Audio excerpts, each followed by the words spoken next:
Welcome everyone, I'm Jordan Sharp. Even though we have a long off season of basketball ahead of us, it's time to start taking a look at some of the higher ranked NCAA future odds teams here in men's basketball excuse me, this upcoming season. And one of the teams that flamed out a little bit last year very early in the tournament is the Kansas Jayhawks, who come in at 14-1 this season to win the NCAA tournament. That's going to be a very tall order. There's a couple of teams higher ranked than them currently at Bovada Sportsbook. That'll be Arizona and Duke at 12-1, as well as the Kentucky Wildcats at 5-1. But at 14-1, Kansas sitting right there in about fourth place currently. And it's going to be very hard, I think, for Bill Self's club to rebound after losing two very solid players in Joel Embiid and Andrew Wiggins, two guys that could potentially be NBA franchise players.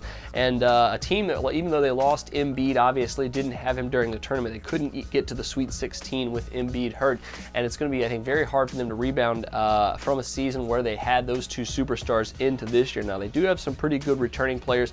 I think Perry Ellis is going to be able to step up quite nicely for this team and make up for some of the scoring lost by those two guys. And Selden, I think, also is going to play very well for them coming into this year. They do have a couple of nice recruits coming in Alexander and Aubrey, so I think they have some potential here to be a very good club. The question is whether or not this team's going to gel under Bill Self here in this year, and after losing two prolific players such as Embiid and Wiggins. They obviously you saw what happened when they lost Embiid and he went down during the NCAA tournament, and their season ended prematurely because of no paint presence, and that could be another problem that plagues them this season, especially in their conference, I think, which is getting much better here in 2014 and 2015. So right now at 14-1, they could be a little bit overvalued, maybe not as much as some of the other teams like Arizona that we've talked about here, but at 14-1 to win the NCAA tournament, not quite sure I'm willing to bank on Kansas being as good as they were last year without Embiid and Wiggins in the lineup. So I'm really laying off Kansas this offseason at 14-1.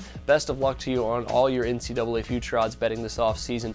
Make sure you check out a couple of my other team previews as well, but until then, I'm Jordan Sharp, and this has been another edition of the Sharp Pick.